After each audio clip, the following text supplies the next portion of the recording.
Hey everybody, welcome to another Simple Emotions podcast. Thank you for all of the support you showed on the previous one with Tyler. And today we have a really special guest, Laura Methot, who is a former school counselor and now a current foster care supervisor. So she's really knowledgeable about the mental health field. And today she is going to share her personal story and what she's learned with her career path thus far.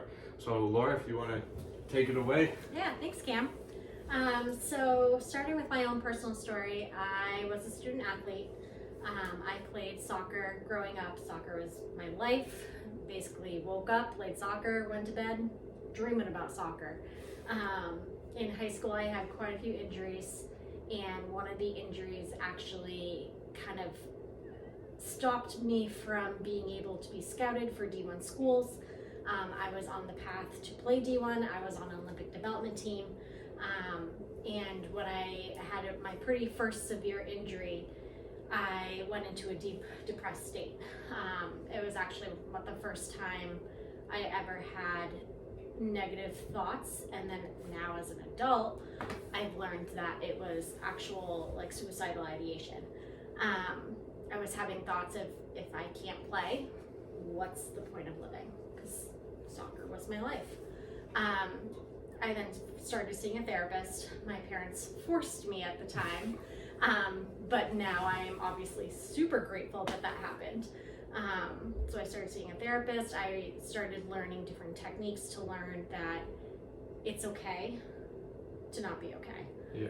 And I kind of changed my mindset about sports in general, being a student athlete, and that there's more to life than just soccer.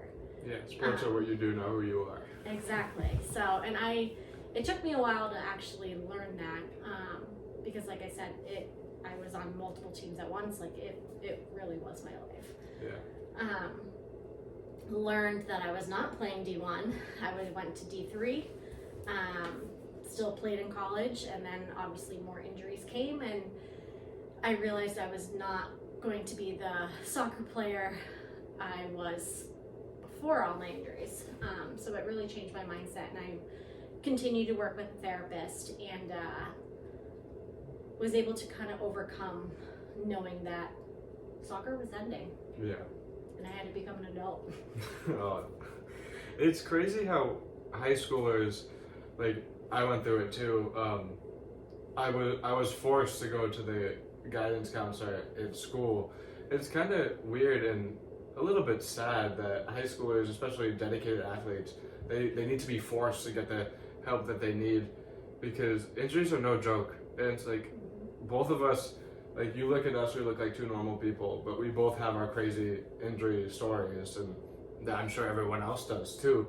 And we are fortunate where we have the skills that we've talked to someone about it. I've seen a school counselor and therapist, you've seen a therapist, and whoever you saw when you were younger.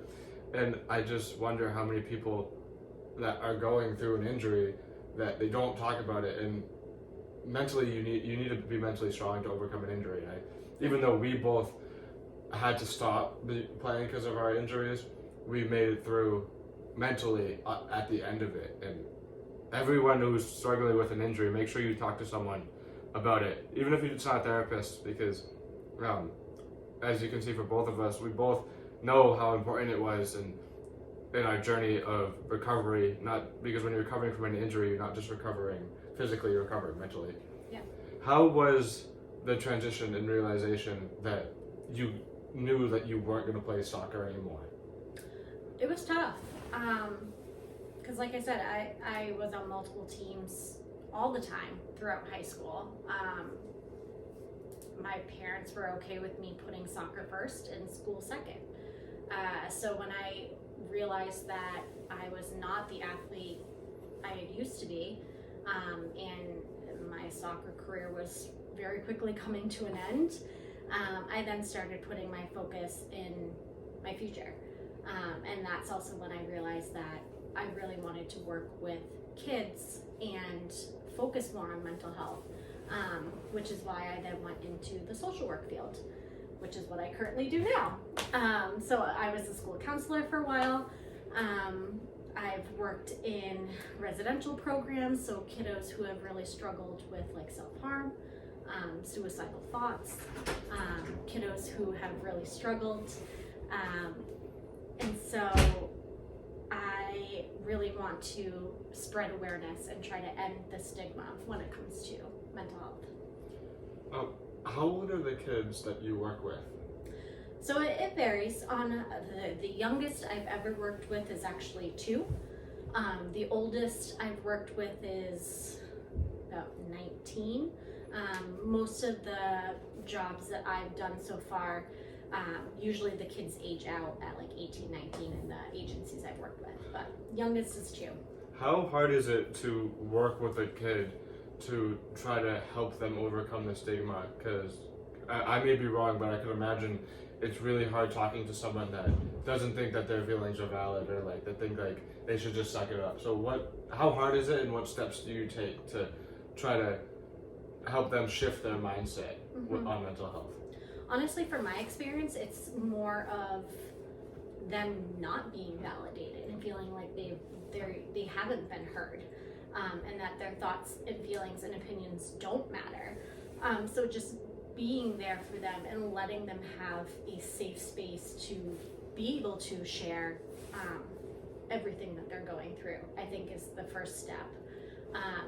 I've also have kind of learned that it starts with parents a lot of times, and that breaking the stigma through them, because some generations, older generations, don't believe in mental health, don't believe that there are issues when it comes to even just anxiety or depression. So it's really working with the whole family to try to work with the parents to help them change their mindset that it is okay to have anxiety, it is okay to have depression, and it's giving them the tools to be able to manage it in not only in the home, but when the kiddos are then out of the home in the school or in the community, having tools in their back pocket to be able to help manage when their anxiety spikes, or if they start feeling some type of way. Yeah, I imagine how hard it is working with the parents, because like every kid has the experience with their parents when they, like, it's not like coming out with their mental health issues, but like when they acknowledge it and talk about it, there's a bunch of different reactions from parents.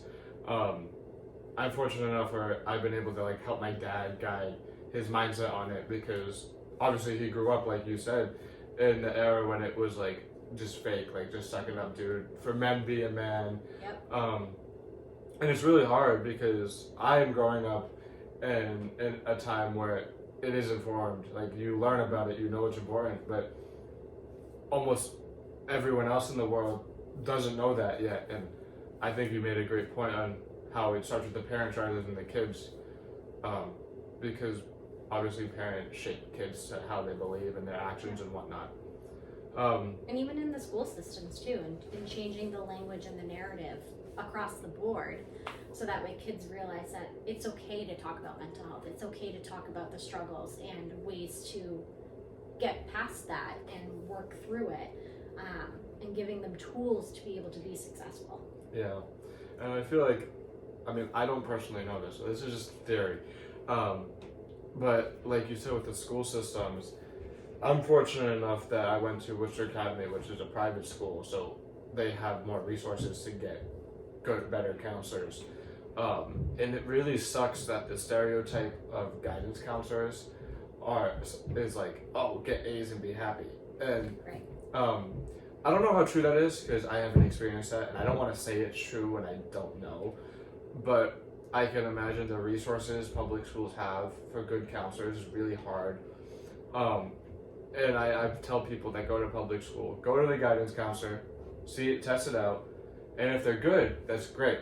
There's a relationship. But then if they do fall into the stereotype, unfortunately, it's still important to talk to someone about it. And it is kind of like educational privilege, where better schools, like private schools, and people that have money can get those resources, and people that don't, unfortunately, don't get those resources, especially in a world now where most of the population in America is poor. which that's not a woke take. It's literally just statistics. And then naturally they won't have the resources to get the mental health like education they need. Luckily, a lot of outside, like private therapists or counselors do take multiple forms of insurance nowadays.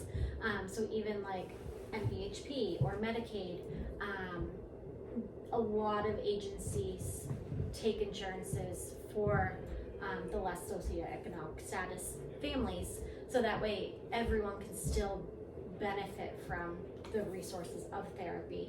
However, the downfall is that because mental health is being spoken about more, the wait list for therapy is extreme, and sometimes it's months just to get into a place. So that is the downfall, which is also why I love promoting it and like promoting mental health and being in the field, because everyone struggles. Everyone has their skeletons in their closet. Everyone has their moments where they need help, which is why I love helping people.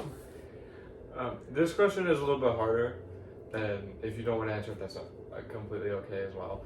But since you work in the mental health field and there's a lot of chunky conversations you have with your kids, how do you manage your mental health while you're not dealing with, but working with is a better way to put it, working with a bunch of other people's struggles and not taking it on yourself?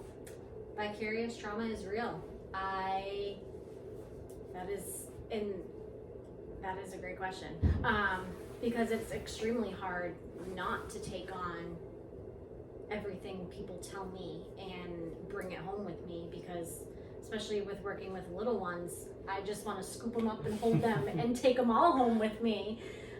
Obviously I can't do that, but it's really finding that balance and enforcing and encouraging yourself to do the self-care.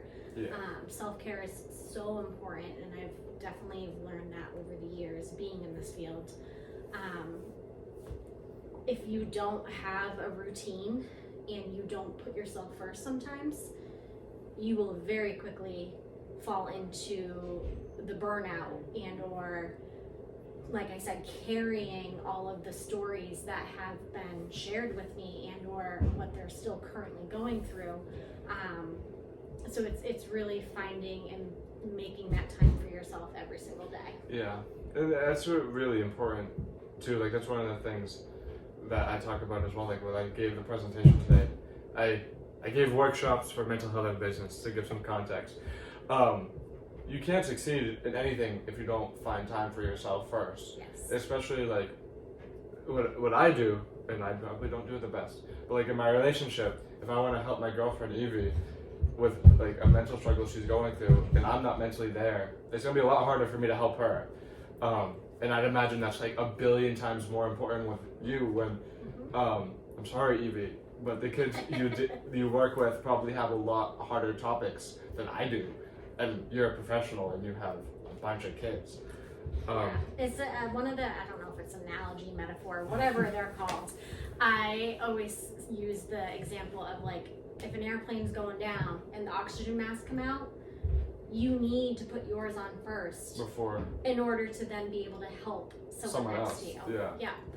So and again, it's not selfish either. No, it's just not. Legit. Because if you're not taking care of yourself and you're not putting yourself first and you're not in a clear mindset, how are you then supposed to be able to help someone else or support that someone else? And it's weird too, because I remember when I first was learning about that, I feel like I initially thought that like, oh, that's selfish. Like, of course you want to help other people. Why should I put myself first? Like, It's like if you're in the line at a lunch line and the kid's starving, of course you're gonna let them cut you. Like, you're not gonna be like, no, I need food first. But with mental health and like even certain circumstances like the airplane, it's different, because if you're not there mentally, you won't be there mentally for them, which is what it comes down to.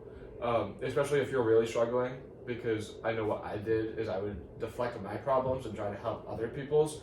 Now that doesn't mean I made them worse, but I probably could have helped them even more if I focused on myself first.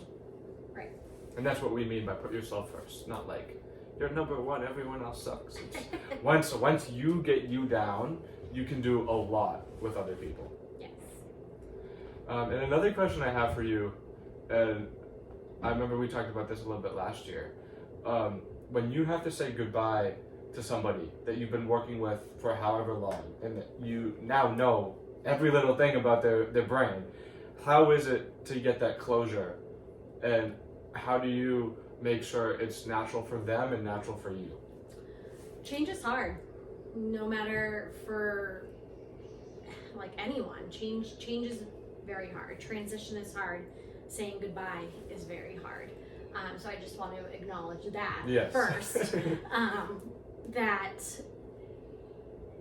if you have to say goodbye, and or if like services are ending or you're graduating school, whatever the situation may be, it's always good to have like a transition plan in place.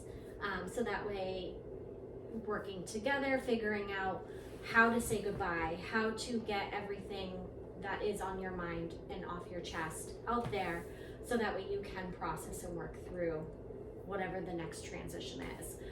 Sometimes transitional objects are very helpful.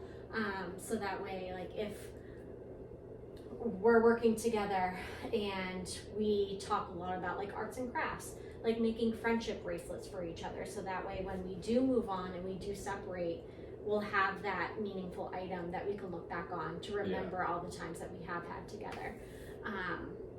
But yeah, change is hard. It is.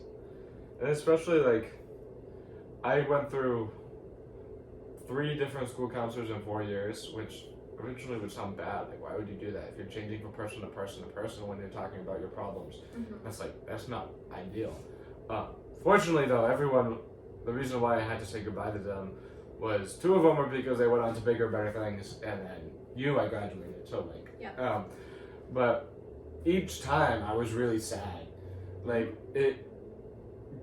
And it's okay to have those feelings, because if you're not feeling sad saying goodbye in a big situation like that, then I would be more concerned. Yeah, and closure is hard. It is. Especially when it's abrupt. And sometimes you never get closure and you have to make your own closure. But that doesn't really go for this question, because Right. you get closure when you have to say goodbye to a counselor or therapist. You will have proper closure. But